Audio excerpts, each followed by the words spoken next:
Mga Karaos, good morning po. Yung good morning, kamusta po tayo natin ito? Welcome back po muli dito sa aming channel. Ayan, kamusta po? So, bali December 5 po ngayon, araw po ng Biyernes. Ayan, sa mga nag-comment tungkol po doon sa Riego de Dios project, finish turnover natin. So, finish project natin yan. Maraming salamat po sa walang sawa niyo pong suporta. Sa mga naka-miss out po ng ating video, ito po yung video natin. So, balikan nyo lang po. Yan, sa mga gusto pa pong makapanood, yan, maraming salamat. So ito, project update tayo sa mga ongoing project natin mga Karaos. Meron tayo dito sa Tansa Garden Premier project. Meron din po tayo sa Anyana Bel Air East project. Meron tayong tatlong project dito sa Lumina Homes sa Phase 3. Tapos yung tungkol nga po pala doon sa copper tube, naka-schedule po within this week. So pwedeng ngayong araw, pwedeng bukas, or sa susunod na araw. Eh mga Karaos, bumili nga po pala tayo ng Tin Shop Gray. Shoutout nga pala sa paint center nila Ma'am Ubi. So ito, si Tin Shop Gray, lagi nyo na po nakikita yan kung ano yung ginagamit po natin minsan sa interior and exterior. So Davies Sun and Rain Odorless Elastomeric Waterproofing Paint. So kadalasan talaga pang labas to, pero pwede rin naman po sa loob. Yan, kapag medyo kulang tayo ng time, yan, pinapadeliver na lang natin. Medyo napapamahal tayo kasi babayad pa po tayo ng lalamove fee, pero kahit pa paano, syempre nakakamenos din po sa mga sa pabalik-balik. So ayan, 3,030. Yan, para dito yan sa project namin sa phase 3. Ayan, samahan nyo po muli kaming mga Karaos ngayong araw po ng Biyernes. Enjoy watching po. Ayan, let's go. Tara. Nandito tayo sa phase 3 na. Isa to sa mga na-turnover natin. Ayan, bahay. Bali ano po yan, wala po siyang extension, pero 42 square meter floor area up and down. Shoutout pala kay Sir Bay Mansan. Regular viewer din po natin yan.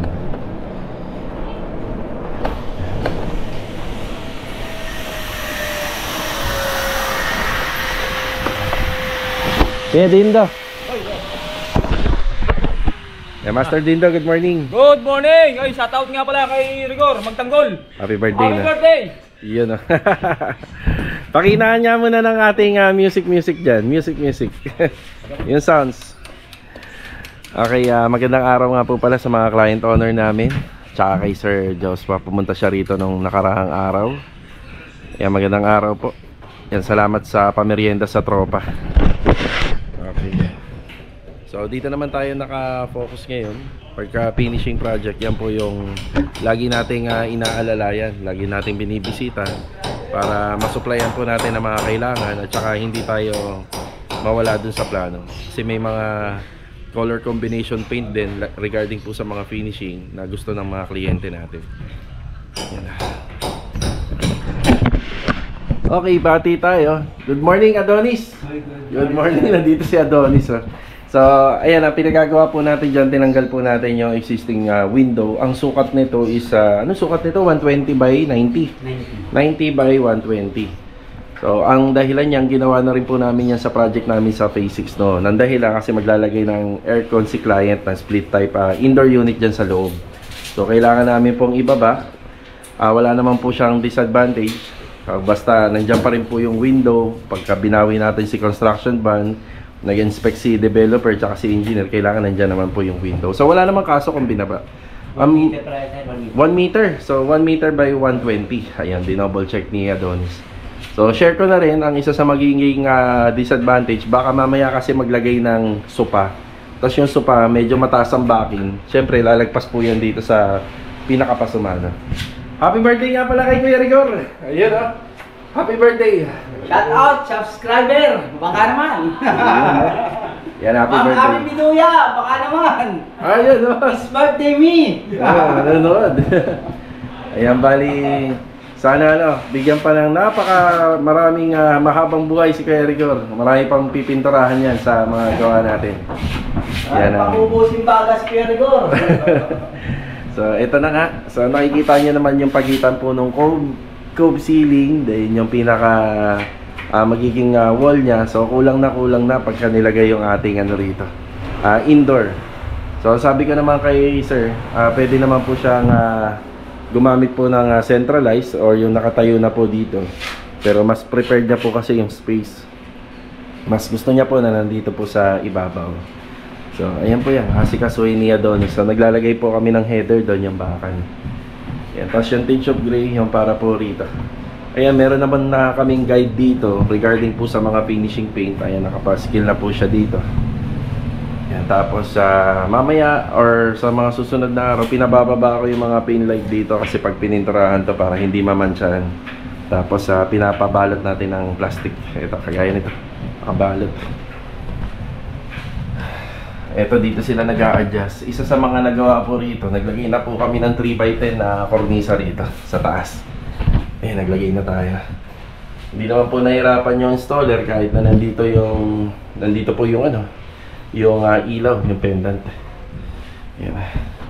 Tapos acrylic sealant sa mga joint. Yan na. Kaya pwede ba natin pakita yung acrylic sealant na ginagamit natin? Para doon sa mga viewers. Ito. Ito. So paintable po to. Kapag binili niyo hanapin niyo lang sa online Shopee. Tapos ganyan ang quality niya, no. Yan. 'Di ba? Lahat nalalagyan, no, kuya. Mas maganda to compare sa skim coat kasi may kasama na po siyang addition, no, may pandikit na rin. Hindi ba yan? Oo. Tsaka gustong-gusto ng mga pintor kasi ginagamitan na ng silicone diyan eh. No, hindi mahirap. No, hindi mahirap. Yan.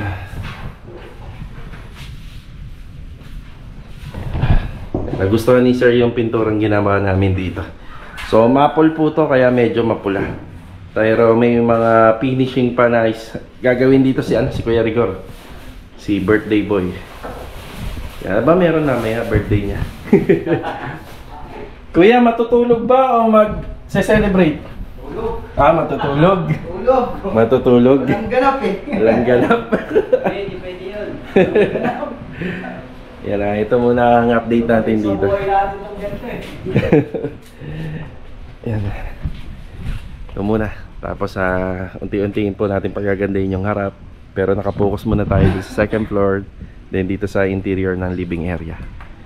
Okay. Kahapon nga pala habang nagbablog ako sa Riega de Dios Finish Project, nagpunta po ako rito kasi kinakailangan po rito yung mga coco lumbers at ilan pa pong mga gamit. Yan, panoorin nyo muna. Ito yung vlog kahapon.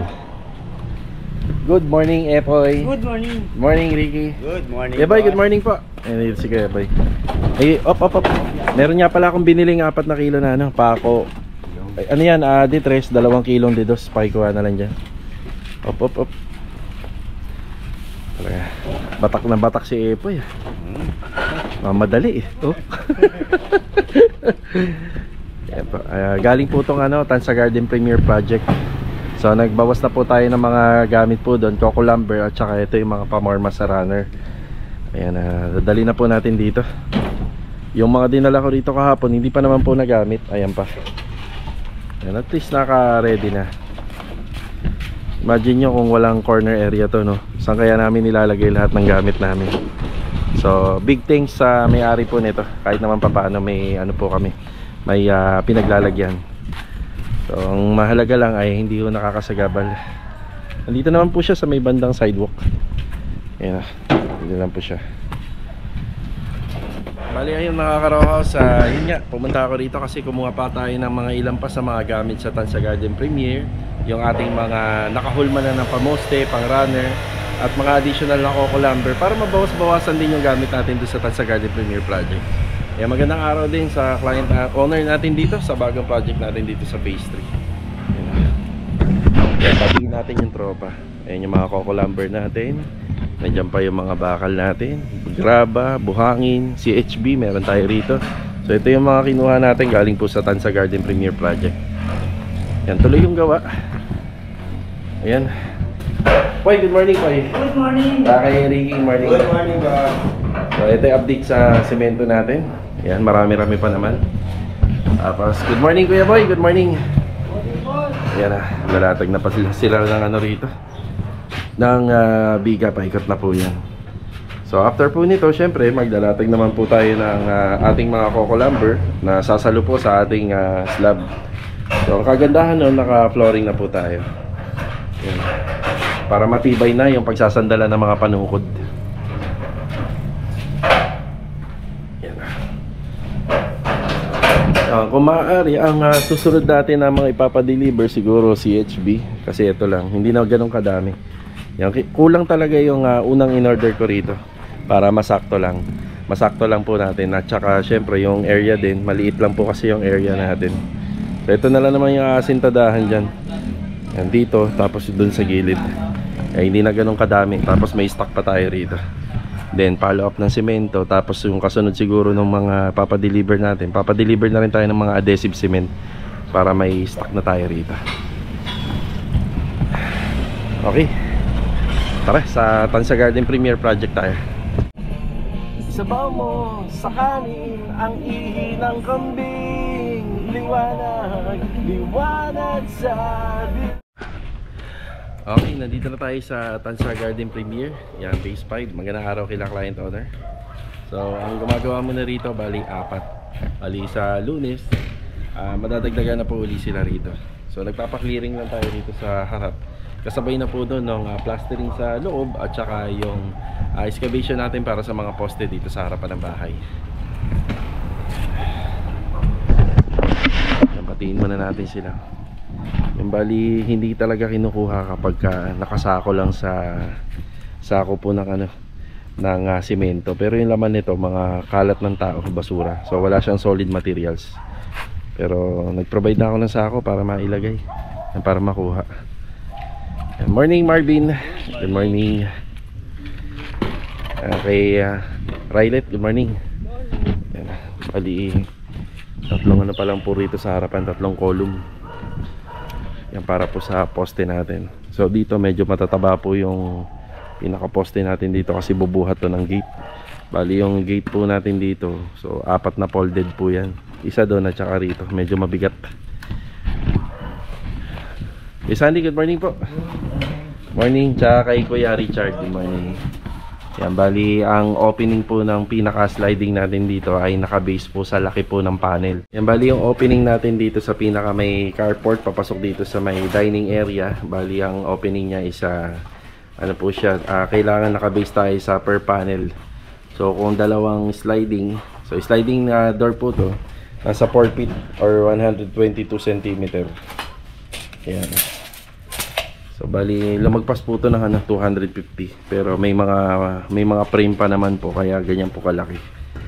May frame pa po yung ating sliding door. Syempre kinokonsulta muna natin yan doon sa mga gumagawa din kung pasok siya, pero standard pasok naman po siya. Yan, 255 cm yung opening. Yan, yung plastering. Yung plastering. Yan, ang sukat naman ng bintana natin is ano dito, yung opening ng window. Yan, bali 120. Yeah, 120 by 120.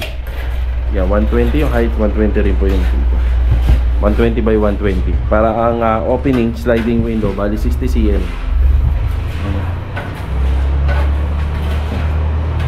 Yan, sa mga susunod na araw, bali sa mga susunod na araw po makakabalik na si Kuya Domin dito. Pagpapatuloy po natin yung mga wall plaster dito. Sa ngayon, ito po muna. May mga kantuhan na nga. Tapos ito, nagbabackfill tayo rito. Medyo tataas pa po ito ng konti. Ipapantay po kasi natin yung flooring yan doon sa may harapan ng bahay. Then dito naman sa porch, medyo naka-elevate. Tapos itong sa carport, yan, naka-drop na po yan. Tapos may step. Siyempre, magkakaroon tayo ng steps dito. Sa steps, pwede tayo mag 60 cm kung malaki po talaga yung area, or pwedeng 40 by 40 lang. 40 by 40 pwede na. Simula rito. Yan, ganyan kalaki. So nga lang, kakain pa ng space yun, kaya kailangan natin tansyahin, gawa ng may paparada pa po rito na sasakyan. Hindi pa po pala namin sinusukatan yung sa taas, yung bubong natin. Gawa ng magkano na, sa Sabado na. So bali next week na po to. Baka masukatan natin to, pwede bukas kasabay na ng mga insulation. Pero yung delivery nito baka by Monday na. Yan na. Ayun sa taas pa, mga ayusin.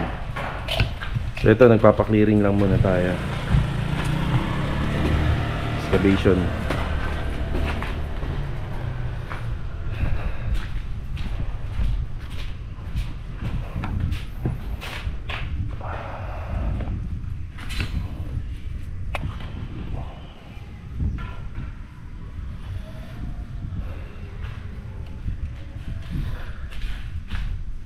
Okay.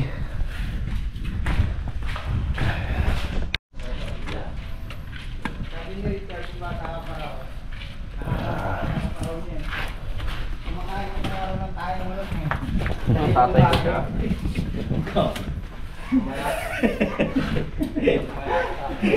Kaya hindi naman niyo pababayaan. Siyempre.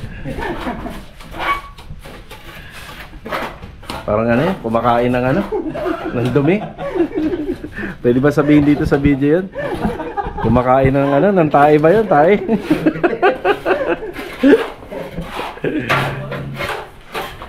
Pakatahimik rin kasi rito sa Tansagade Premier. Pero minsan nagpapatugtog sila, may konting biruan. Para naman hindi masyadong ma-feel yung seryoso yung, ano, yung trabaho.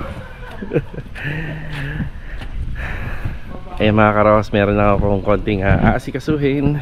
Tapos mag-update tayo sa Anyana Beller East project natin. Maganda weather ngayon, no? Hindi mainit. Yan. May bagyong ang paparating, si bagyong Wilma. Yan na.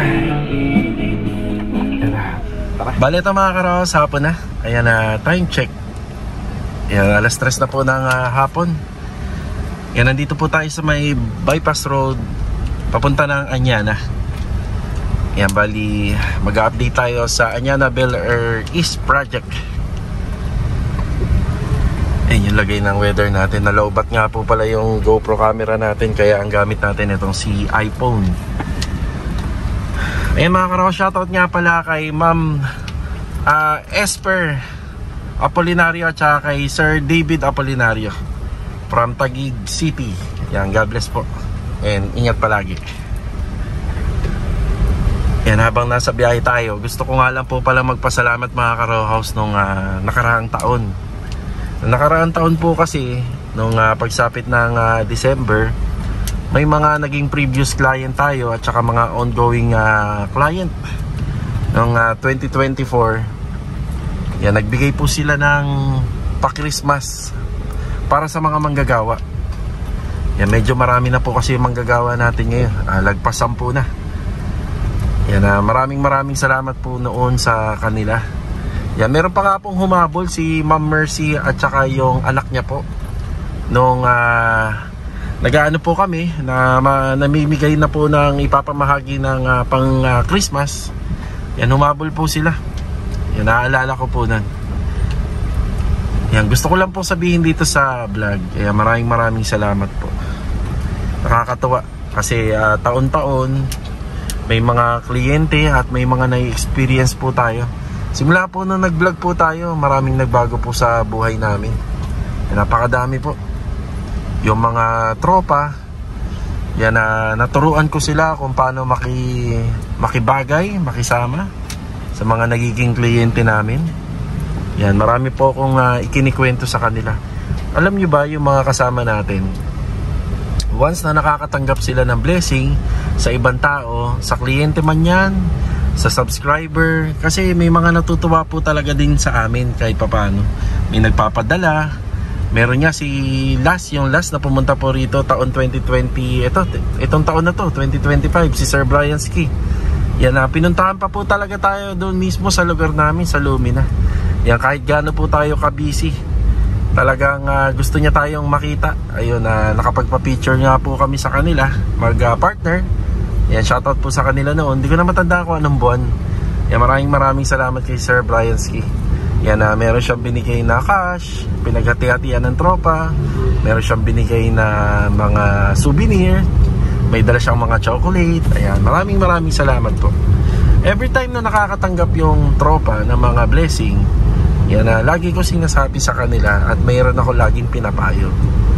Yan, sabi ko sa kanila, pag-igihan nila ang mga bagay-bagay na nangyayari sa kanilang buhay. Yan, mahirap po kasi na yung mga kagaya po namin, no? Ang dami-dami pong may problema dito sa mundo. Pero kahit papaano, kami po yung kahit papaano may nabibigay po sa amin, meron pong nagbibigay, di ba? Pero marami pong mas nangangailangan pa kaysa sa amin. Yun yung gusto kong sabihin. Ayan, maraming salamat. Sabi ko sa kanila, wag nyong ite-take advantage kung ano man meron na natatanggap nyo mula sa kliyente natin. Huwag nyo i-take advantage. Yung mga natatanggap nyo mula naman po sa mga taong hindi naman po natin kilala pero lagi pong nakasubaybay. Yan, dito po sa ating channel tsaka sa mga vlog. Yan. So ayun, dagdag oras sa vlog kasi medyo maikli yung vlog natin ngayon eh. Yan lang po yung gusto kong sabihin. Ayan. Ayan yung weather natin, no? Okay, let's go. Saan na tayo? Anyana Beller East. Tara. Ito na po tayo sa Anyana Beller East. Magandang araw nga pala kila Client Owner.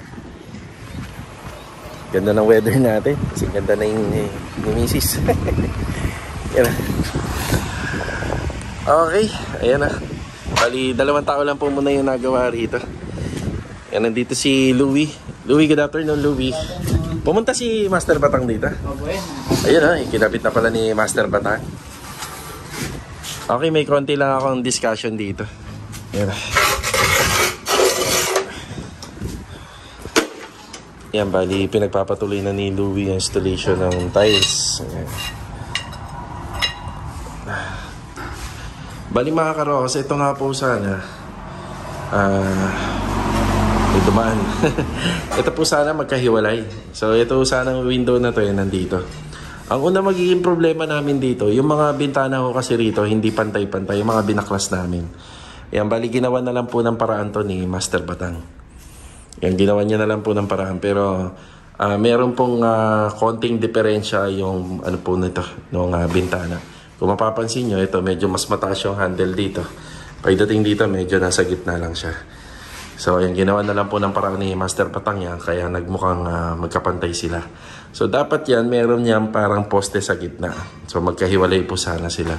Yun sana ang disenyo. Siguro, naisip ni client dito, meron 2 curtain rod na magkahiwalay dyan. So, ang mangyayari na nga lang po, isahan na lang po siya. So, ito po sana yung markings. Ang nangyari po kasi, itong banda sa area na to ay poste. Yan, poste po yan. So, kaya ang nangyari po rito, ganito na lang po yung magiging, magiging pinaka-design. So, agad naman po kagad nag-isip kagad si client na kung ano yung better talaga, yun ang gawin natin. Hindi naman po natin kasi pwedeng tanggalin to, may poste rito. Ayan. Tapos, meron pang isa mga karos, dahil may poste rito.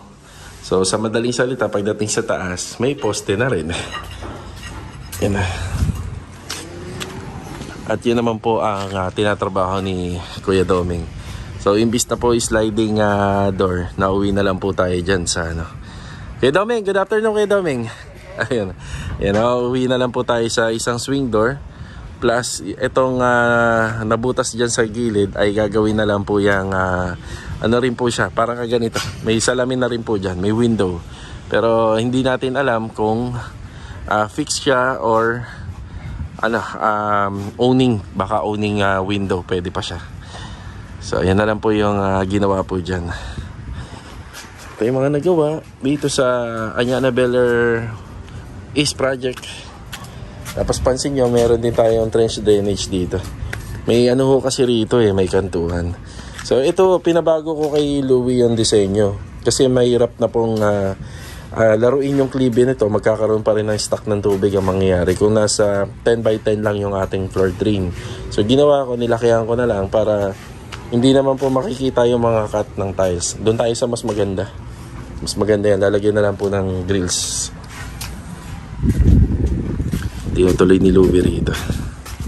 Tapos dito banda, ayan, dito banda is nilagay na po yung yung kitchen counter natin. Magkakaroon ng kitchen sink dito banda, tapos yung dulo isa flat na lang na area para kahit paano pwede pang magtadtad. Si Adonis nasa phase 3 pala para matapos po yung mga preparasyon ng pintor po doon. Pinakabit natin yung mga kornisa. Yan, maraming salamat nga pala sa pagbisita ni Master Batang kanina. Hindi na ako kami nagpang-abot. Yan, papaano na po natin to, papa-skim coat. So, sa Monday, hopefully makapasok na po yung dati nating pintor. Makabalik po siya. Yan, bali ano po yan. Nag-aasikaso siya ng requirements. Yan.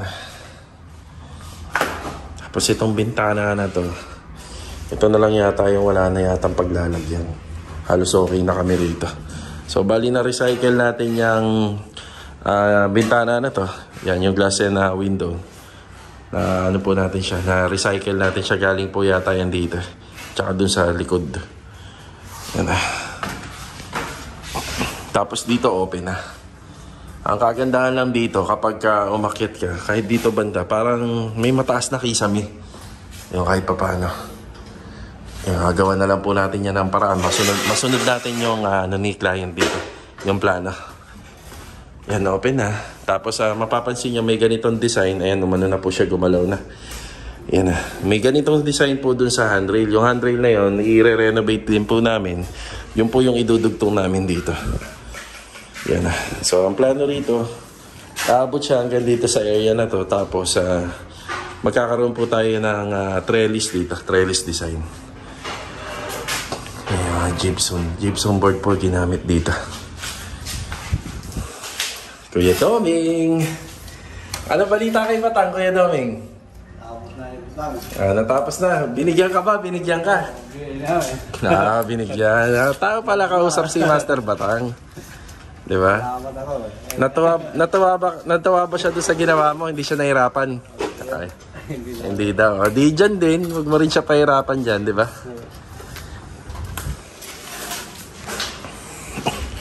Tapos itong pintuan na to, matatanggal talaga to. Kasi ang magiging design po ng partition ay ito po. Magdadagdag pa po kami ng hollow blocks dito.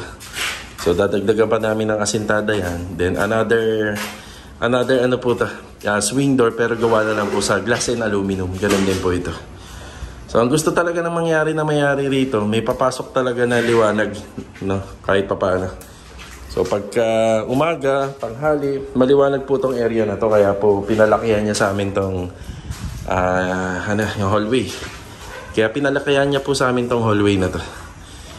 Yan nga lang talagang poste po kasi yan. Hindi po natin yan pwedeng tanggalin. So may biga po tayo. Yan, may biga po tayo dyan sa taas. May computation po kasi ang 6 meter beam.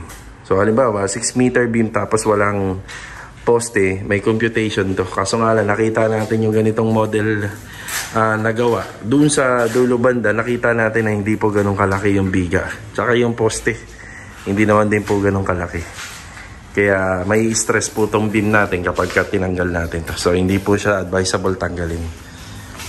Yan, bali, ayan, change of plan.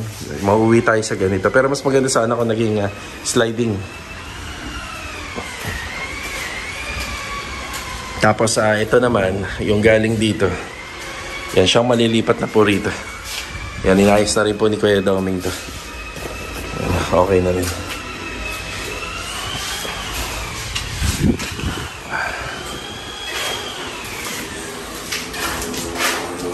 Daming aayusin dito. Lahat po ng lahat po ng may hamba pinatatanggal ko na po para habang nandito yung mason natin. Ayan na, maasikaso po lahat.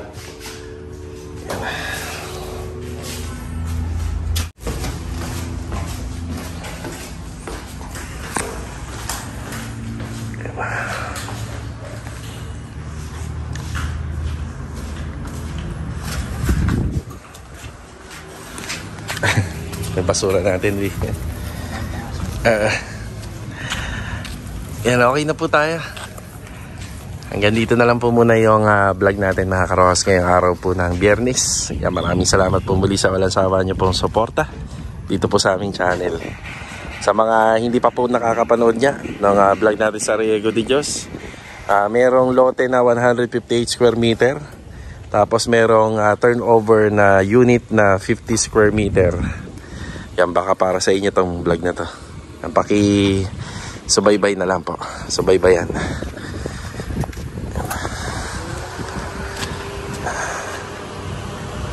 Yan. Ito, paalam po muna.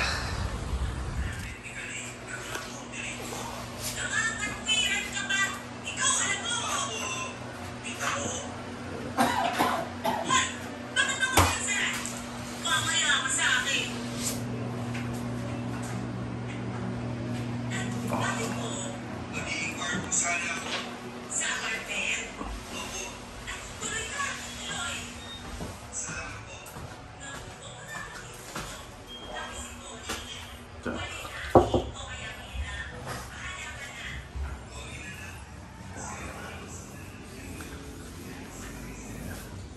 Bulto ko, sir. Ayan na yung tinge of gray na. Sir.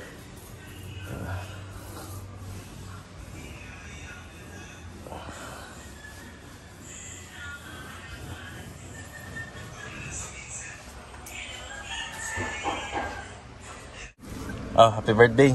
Pera na lang ha. Imbis na birthday cake. Labas kayo ng misis mo. Sige, sige. Happy birthday ulit ha. Salamat, boss. Sige.